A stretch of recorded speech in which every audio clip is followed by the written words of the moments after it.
ಅದೇ ಡಾಕ್ಟರ್ ಎಚ್ಚರ ಆಗ್ತಿಲ್ಲ ಡಾಕ್ಟರ್, ಪ್ಲೀಸ್ ಚೆಕ್ ಮಾಡಿ. You don't worry.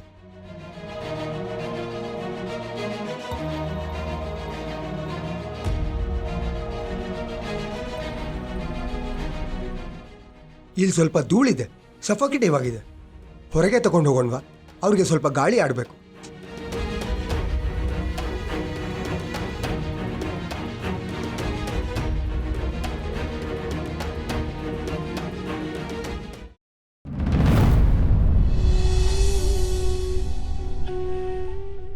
ಲಕ್ಷ್ಮಿ, ನಿಮ್ಗೇನೂ ಆಗಿಲ್ಲ, ಯು ಆರ್ ಆಲ್ ರೈಟ್. ನೋಡಿ, ಅವ್ರಿಗೆ ಜಾಸ್ತಿ ಮಾತಾಡಿಸಿ ಡಿಸ್ಟರ್ಬ್ ಮಾಡಬೇಡಿ. ಅವರು ಡಿಹೈಡ್ರೇಟ್ ಆಗಿದ್ದಾರೆ, ಪ್ಲಸ್ ಮೆಂಟಲಿ ಶಾಕ್ ಆಗಿದ್ದಾರೆ. ಬ್ಲಡ್ ಲಾಸ್ ಆಗಿರೋದ್ರಿಂದ ಅವ್ರಿಗೆ ಸುಸ್ತಿರುತ್ತೆ. ಹಾಂ, ಒಂದು ಕೆಲಸ ಮಾಡಿ, ನಾಳೆ ಎಕ್ಸ್ರೇ ತೆಗೆಸಿ ಸ್ಪೆಷಲಿಸ್ಟ್ನ ಕನ್ಸಲ್ಟ್ ಮಾಡಿ. ಅವ್ರೇನಾದರೂ ಇಂಟರ್ನಲ್ ಬ್ಲಡ್ ಕ್ಲಾಟ್ ಆಗಿದೆಯಾ ಅಂತ ಚೆಕ್ ಮಾಡಿ ಹೇಳ್ತಾರೆ. Okay doctor. ಇದೇ ಲಾಸ್ಟ್ ನಿಖಿಲ್, ಇನ್ನೊಂದು ಸಲ ಈ ಥರ ಹುಡುಗಾಟ ಆಡಿದ್ರೆ ಚೆನ್ನಾಗಿರಲ್ಲ. ಇದೆಲ್ಲ ಐಡಿಯಾ ನಿಂದೆ ಅಂತ ಚೆನ್ನ ನಂದ. ನಾನು ಬಂದು ನಿನ್ನ ಹತ್ರ ಹೇಳಿದ್ನಾ? ನನ್ನ ಹತ್ರ ಅಲ್ಲ ಅದಿ. ಏನಿಲ್ಲ ಬಿಡು, ಈಗ ಸುಮ್ಮನೆ ಇದ್ಬಿಡು. ನಿನ್ನ ಹತ್ರ ನಾಳೆ ಮಾತಾಡ್ತೀನಿ. ಇದಕ್ಕೆಲ್ಲ ಉತ್ತರ ನಾಳೆ ನಿನ್ನನ್ನು ಕೊಡಬೇಕು. ಡಾಕ್ಟರ್ನ ಸೇಫಾಗಿ ಡ್ರಾಪ್ ಮಾಡ್ಬಿಡ್ವಾ? Thank you. ಓಕೆ.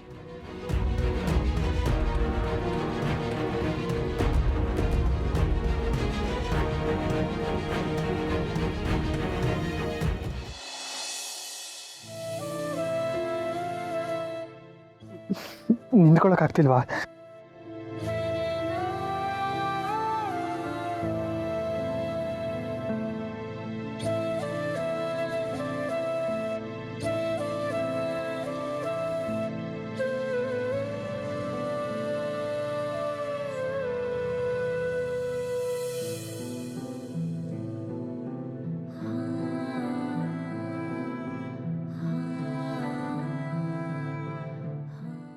ನಾನು ಇವಾಗ ನೋಡ್ತಾ ಇರೋದು ಸತ್ಯನಾ ಅಥವಾ ನಾನು ಅನ್ಕೊಂಡಿರೋದು ಸತ್ಯನಾ?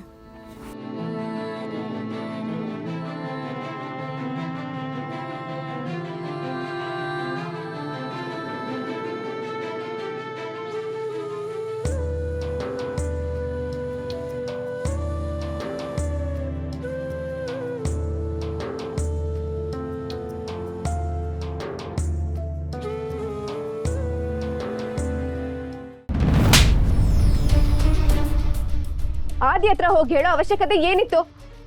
ಆ ಟೈಮಿಂಗ್ ನನ್ನ ತಲೆ ಓಡ್ತಾ ಇಲ್ಲ ಶಮಿ, ಭಯ ಆಗ್ತಾ ಇತ್ತು. ಈಗ ಓಪನ್ ಮಾಡಿದ್ದಕ್ಕೇನೆ ಸರಿ ಆಯ್ತು, ಇಲ್ಲ ಅಂದ್ರೆ ಇನ್ನೂ ಏನೇನು ಆಗೋಗ್ತಿತ್ತು. ಏನಾದ್ರೂ ಆಗ್ಲಿ, ಐ ಡೋಂಟ್ ಕೇರ್. ನೀನು ಕೇರ್ ಮಾಡಬಾರ್ದಿತ್ತು. ಅವಳು ತಲೆ ಓಡ್ಕೊಂಡಿದ್ದಾಳೆ ಗೊತ್ತಾ ಶಮಿ? ಸತ್ತಿಲ್ಲ ತಾನೆ? ನಾಳೆ ಆದಿಗೆ ಇದು ನಮ್ ಪ್ಲಾನ್ ಅಂತ ಗೊತ್ತಾದ್ರೆ ನಾನೇ ನಿನ್ನ ಜೈಲಿಗೆ ಕಳ್ತೀನಿ. ನಾನೇನ್ ಮಾಡಿದೆ ಶಮಿತಾ? ಇದು ನಿಂದೆ ಪ್ಲಾನ್ ತಾನೆ? ಹೌದು, ನಂದೇ ಪ್ಲಾನು. ಆದ್ರೆ ನನ್ ಪ್ಲಾನ್ ಪ್ರಕಾರ ನಿಂಗ್ ಒಳಗಡೆ ಹೋಗ್ಬಾರ್ದಿತ್ತು. ನೀನ್ ಯಾಕೆ ಹೋದೆ?